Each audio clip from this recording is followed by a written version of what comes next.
Pertama, yang dicintai oleh Allah Subhanahu wa taala adalah orang-orang yang bertaubat. Teman-teman sekalian, taubat itu sesuatu yang sangat indah. Jauh dari apa yang dibayangkan oleh seseorang dan punya kelezatan. Jauh daripada lezatnya semua makanan dan nikmat-nikmat dunia ini. Tapi tentu itu akan dirasakan bagi orang yang betul-betul tulus dalam bertaubat kepada Allah Subhanahu wa taala. Terbukti pada saat orang tulus bertaubat, ada kelapangan dada dia rasakan. Netesnya air mata, ketenangan hati, terdorongnya setelah itu untuk rajin berbuat amal saleh. Ini berarti menandakan dia punya kenikmatan. Kalau tidak mungkin hati merasa tentram. Saya yakin kita tidak luput pernah berbuat dosa, kemudian kita menyesal kepada Allah Subhanahu wa taala. Pada saat itu, begitu kita istighfar, bertobat kepada Allah, ingin mengubah keadaan kita menjadi lebih baik, hati jadi plong. Dari kejadian lapang, air mata kita menetes. Ucapan tutur kata kita cuma beristighfar dan bertobat kepada Allah Subhanahu wa taala, memuji dan menyanjungnya, takut dari neraka, berharap surga. Begitu juga dengan kita jadi lebih rajin beribadah setelahnya, lebih semangat dan merasa benci dengan perbuatan-perbuatan kesalahan tersebut. Itu hanya akan berubah kalau seseorang memang berusaha untuk mengubahnya. Misalnya dia kembali lagi membuka pintu-pintu kemaksiatan, syaitan berhasil lagi mengelabui dan menguasai dia, barulah perasaan itu hilang.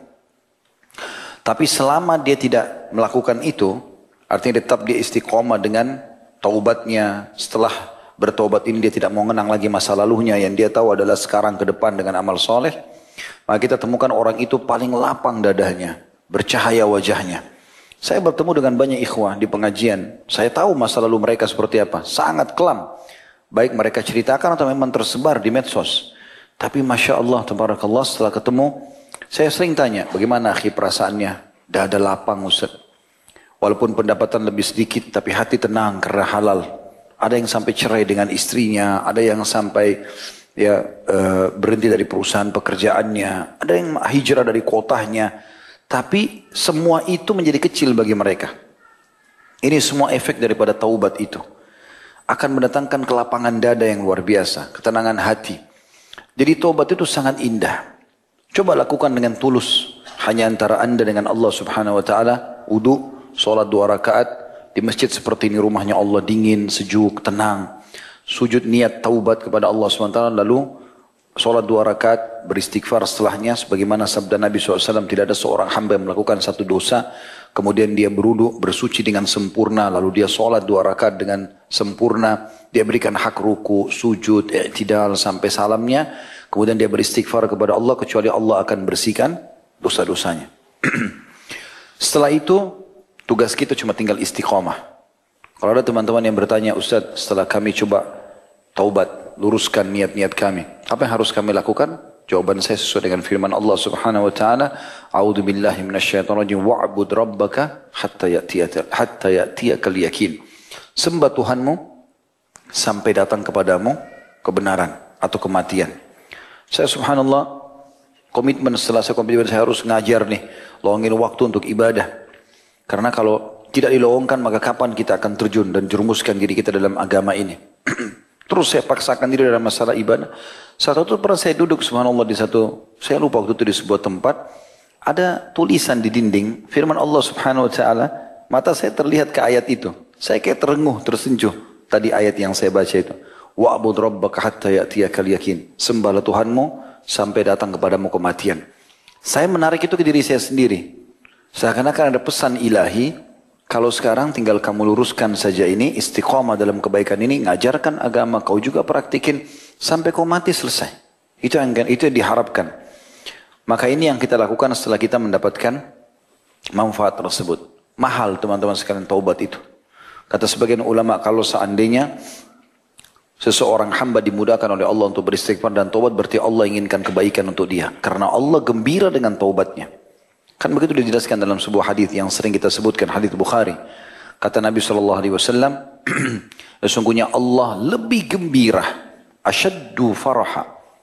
Kalimat asyad dalam bahasa Arab jauh lebih gembira daripada seseorang dengan taubat hambanya, daripada seseorang di antara kalian yang pergi ke padang pasir yang tidak bertuan.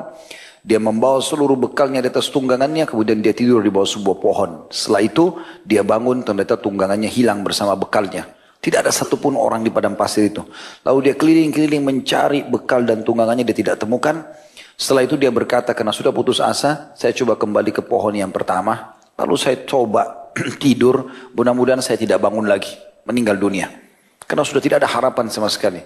Maka pada saat dia terbangun dari tidurnya, tiba-tiba dia melihat di atas di depan matanya tunggangannya dan berikut bekal-bekalnya. Bagaimana gembiranya orang ini karena dia bisa melanjutkan kehidupan dia karena sudah ada tunggangan yang bisa menyelamatkan dia dan bekal makanan yang juga bisa memenuhi kebutuhannya. Allah lebih gembira dengan tobat hambanya daripada itu semua. Kita nggak mungkin luput dari dosa. Tapi sebaik-baik orang yang berbuat salah adalah yang bertaubat. Makanya Nabi SAW mengatakan semua anak Adam khata'. Kullu ibna Adam khata'un. Semua anak Adam pasti buat dosa, buat kesalahan. Wa khairu khata'ina tawwabun. Tapi sebaik-baik orang yang berbuat salah adalah orang yang bertaubat. Orang yang kembali ke jalan Allah Subhanahu wa taala. Tentu juga taubat artinya meninggalkan, tidak akan kembali lagi. Itu makna taubat, gitu kan? Kita usahakan agar semaksimal mungkin tidak kembali lagi. Tapi rahmat Allah luas. Ada seorang sahabat pernah berkata begini, ya Rasulullah, kalau saya berbuat dosa, apa yang harus saya lakukan? Kata Nabi SAW, taubat. Lalu dia bilang, kalau saya ulangi lagi. Satu waktu, entah kapan saya tergoda lagi. Kata Nabi SAW, taubatlah lagi. Kalau saya ulangi lagi ya Rasulullah. Satu waktu entah kapan saya buat lagi. Taubat. Terus Nabi ulangi SAW dengan jawaban taubat. Selama dia masih bertanya, kalau saya ulangi, kalau saya ulangi. Sampai akhirnya setelah berulang kali dia berkata begitu. Kata Nabi SAW, Allah Tuhan kalian tidak akan jenuh sampai kalian jenuh. Kalau kalian sudah tidak mau lagi taubat, baru Allah tinggalkan kalian. Selama masih mau taubat dan istighfar, aman. Bukan kita gampangkan ya. Tentu jauh lebih baik orang yang sudah bertobat istiqomah. Pahalanya lebih besar dibandingkan dia terjerumus lagi dalam dosa, dia taubat lagi. Tentu, karena detik-detik di saat dia lagi berbuat dosa, orang yang tidak berbuat dosa akan dapat pahala. Misal si A sama si B. Dua-duanya pernah berbuat dosa, dua-duanya taubat nasuha sekarang. Tidak mau lagi kembali dalam dosa. Si A tetap istiqomah, si B terjerumus. Misalnya sebulan kemudian, setahun kemudian, 5 tahun kemudian terjerumus lagi dalam maksiat. Misalnya berzina dan lain seterusnya.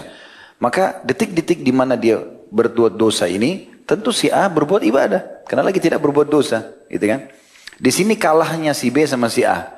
Walaupun nanti si B sebulan kemudian taubat dibersihkan dosanya. Bersih dosa. Tapi kosong dari pahala. Gitu kan? Karena misalnya 3 jam yang dia pakai berzina, nggak bisa diisi dengan ibadah. Kecuali dengan hikmah Allah SWT. Allah dengan kemahamurahnya mengganti dosa-dosanya menjadi pahala. Memang ada jenis golongan orang seperti itu. Tapi tentu tidak semuanya. Oleh karena itu teman-teman sekalian, kalau ada godaan syaitan, toh gampang pintu taubat terbuka. Ya, tetapi kita perlu renungi 2 hal. Apakah kita bisa mencapai waktu kita bertobat itu?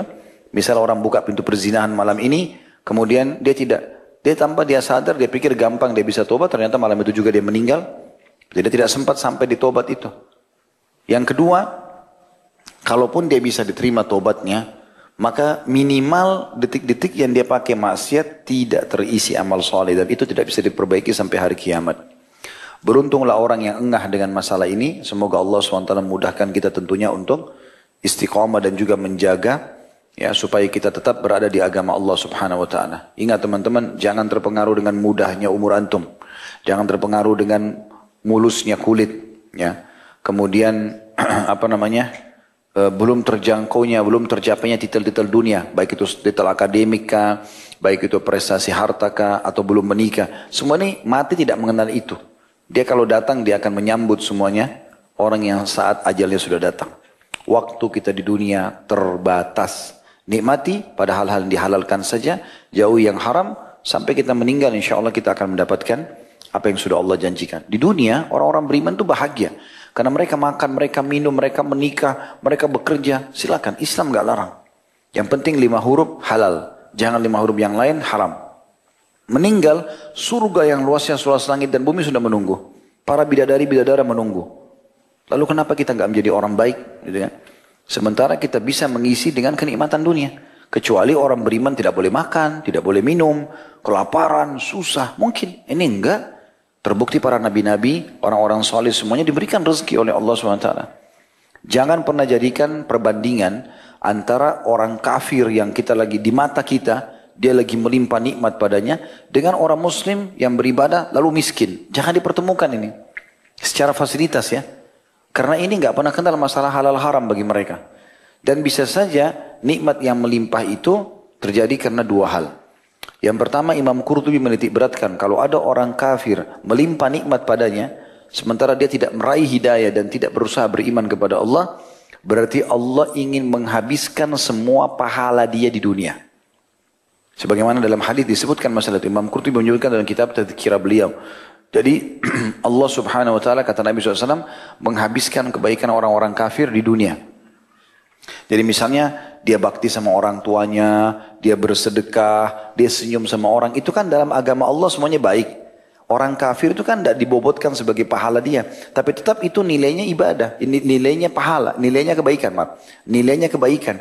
Allah habiskan semua supaya di akhirat dia nggak ada lagi tidak ada lagi kebaikannya. Sebaliknya, juga kata Nabi SAW, dan Allah mudahkan kematian si kafir untuk menghabiskan semua kebaikannya.